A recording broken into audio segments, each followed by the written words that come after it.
Praise the Lord. Welcome to episode 21 of Daily Bible Reading with Tracy. இன்னைக்கு நம்ம என்ன book and chapter பார்க்க போகிறோம்னா நீதிமொழிகள் சாப்டர் 21 தான் பார்க்க போகிறோம். ஸோ பார்க்கலாமா? ராஜாவின் இருதயம் கர்த்தரின் கையில் நீர்க்கால்களை போல் இருக்கிறது. அதை தமது சித்தத்தின்படி அவர் திருப்புகிறார். மனுஷனுடைய வழியெல்லாம் அவன் பார்வைக்கு செம்மையாக தோன்றும். கர்த்தரோ இருதயங்களை நிறுத்த பார்க்கிறார்.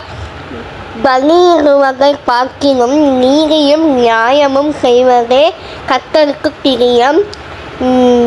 மேட்டிமையான பார்வையும் அகந்தையான மனமுள்ள துன்மார்க்கர் போதும் வெளிச்சம் பாவமே. ஜாக்கிரதை உள்ளவனுடைய நினைவுகள் செல்வத்துக்கும் பதறுகிறவனுடைய நினைவுகள் தரித்திரருக்கும் ஏதுவாகும். பொய்நாவினால் பொருளை சம்பாதிப்பது சாவை தேடுகிற சுவாசம் போலிருக்கும்.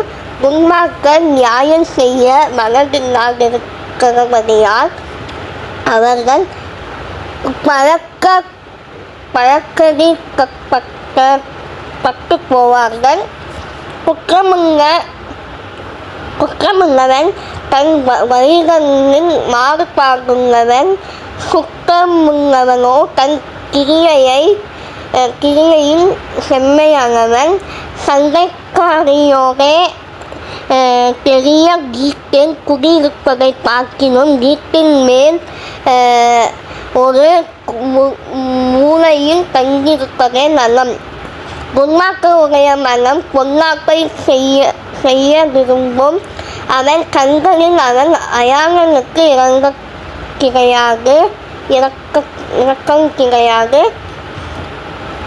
பரியாசைக்காரனை கண்டிக்கும் போது வேதை ஞானமடைவான். ஞானவான் போதிக்கப்படும் போது அறிவடைவான். நீதிபரர் துன்மார்க்கருடைய வீட்டை கவனித்து பார்க்கிறார். துன்மார்க்கரை தீங்கில் தவிர்த்து போடுவார்.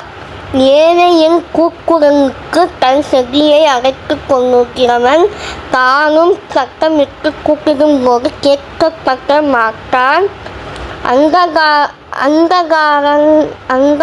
அந்தரங்கமாய் கொடுக்கப்பட்ட வெகுமதி கோபத்தை தணிக்கும். மதியிலுள்ள பிரகாரம் குரோதத்தை அடக்கும். நியாய தீர்ப்பு நீதிமானுக்கு சந்தோஷமும் அக்கிரமக்காரருக்கு அறிவுமாம். விவேகத்தின் வழியை விட்டு தப்பி நடக்கிற மனுஷன் செத்தவர்களின் கூட்டத்தில் தாவரிப்பான். சிற்றின்ப தரித்திரனாவான். மதுபானத்தையும் எண்ணெயையும் விரும்புகிறவன் ஐஸ்வர்யவானாவதில்லை.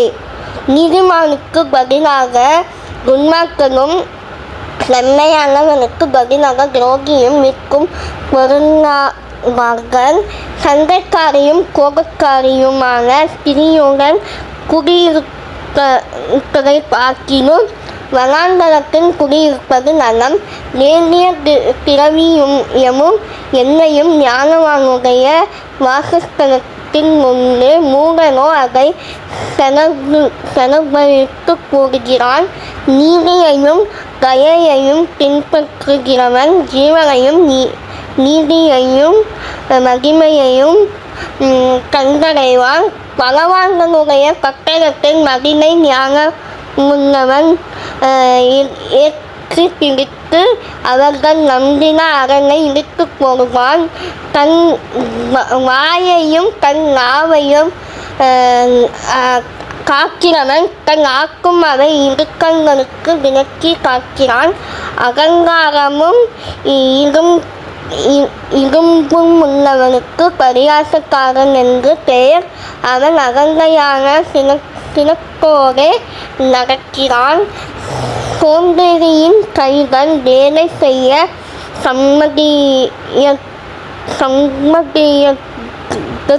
சம்மதியாகவில்லை. அவன் ஆசை அவனைக் கொல்லும். அவன் நாள்தோறும் அவனுடன் இச்சிக்கிறான். நீதிமானோ பிசினித்தனமில்லாமல் கொடுப்பான். துன்மார்க்கருடைய பலி அருவருப்பானது. அதை துச்சிந்தையோடு செலுத்தினாலோ எத்தனை அதிகமாய் அருவருக்கப்படும். பொய்சாட்சிக்காரன் கெட்டுப் போவான். செவிக்கொடுக்கிறவனோ எப்பொழுதும் பேசத்தக்கவனாவான். துன்மார்க்கன் தன் முகத்தை கடினப்படுத்துகிறான். செம்மையானவனோ தன் வழியை நேரப்படுத்துகிறான். கர்த்தருக்கு விரோதமான ஞானமுமில்லை, புத்தியுமில்லை, ஆலோசனையுமில்லை. குதிரையுக்தனாருக்கு ஆயத்தப்படும் ஜெயமோ கர்த்தரால் வரும்.